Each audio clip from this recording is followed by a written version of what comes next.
ఒకప్పుడు వరుస హిట్లతో గోల్డెన్ లెగ్ అనిపించుకున్న హీరోయిన్ రకుల్ ప్రీత్ సింగ్ ఢిల్లీ నుంచి వచ్చి తెలుగు ఇండస్ట్రీని ఏలిన ఈ పంజాబీ కుట్టి రీసెంట్ గా ఒక ఇంటర్వ్యూలో తన భాషా పరిజ్ఞానం గురించి చేసిన కామెంట్స్ ఇప్పుడు సోషల్ మీడియాలో వైరల్ అవుతున్నాయి. తన మాతృభాష పంజాబీ కంటే కూడా తెలుగులోనే చాలా స్పష్టంగా మాట్లాడగలనని రకుల్ చెప్పడం అందరినీ షాక్ చేస్తుంది. చాలా మంది హీరోయిన్లు భాష తెలియకపోయినా 1, 2, 3, 4 లేదా ABCD అంటూ షూటింగ్ లో మేనేజ్ చేస్తారు. కానీ రకుల్ మాత్రం దాన్ని తప్పు పట్టింది.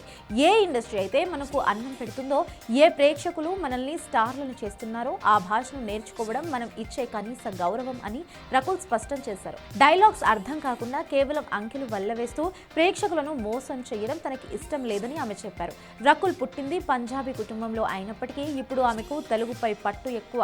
ఒక ఇంటర్వ్యూలో ఆమె మాట్లాడుతూ, నమ్మండి, నేను ఇప్పుడు నా మాతృభాష పంజాబీ కంటే కూడా తెలుగు చాలా ఫ్లూయెంట్ గా స్పష్టంగా మాట్లాడగలను అని చెప్పారు. హైదరాబాద్లోనే తన కెరియర్ మొదలవ్వడం, ఇక్కడి వారితో నిరంతరం మాట్లాడడం వల్ల తెలుగు తనకి రెండో మాతృభాషగా మారిపోయిందని రకుల్ గర్వంగా చెబుతుంటారు.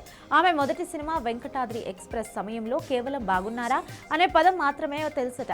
కానీ షూటింగ్ లో తన స్టాఫ్ అందరినీ కేవలం తెలుగులోనే మాట్లాడాలని ఆమె రూల్ పెట్టుకున్నారు. ఏ ఫార్మల్ ట్రైనింగ్ లేకుండానే సినిమాల ద్వారా సెట్స్ లో అందరితో ముచ్చటించడం ద్వారా ఆమెకు అనర్గళంగా తెలుగు మాట్లాడడం నేర్చుకున్నారు. నాన్నకు ప్రేమతో వంటి సినిమాల్లో తన డైలాగ్ డెలివరీ ఎంత మంచి పేరు వచ్చిందో మనందరికీ తెలిసిందే. ప్రస్తుతం రకుల్ బాలీవుడ్ సినిమాలతో బిజీగా ఉన్నా తన మూలాలు మాత్రం సౌత్ ఇండియాలోనే ఉన్నాయని ఎప్పుడూ చెబుతుంటారు. 2026లో రాబోతున్న కమల్ హాసన్ ఇండియన్ 3 మరియు మరికొన్ని భారీ ప్రాజెక్టులతో ఈమె మళ్ళీ మన ముందుకు రాబోతున్నారు. భాష ఏదైనా తన పని పట్ల ఆమెకున్న అంకిత భావం నిజంగా గ్రేట్ అని మెచ్చుకుంటున్నారు సినీ అభిమానులు.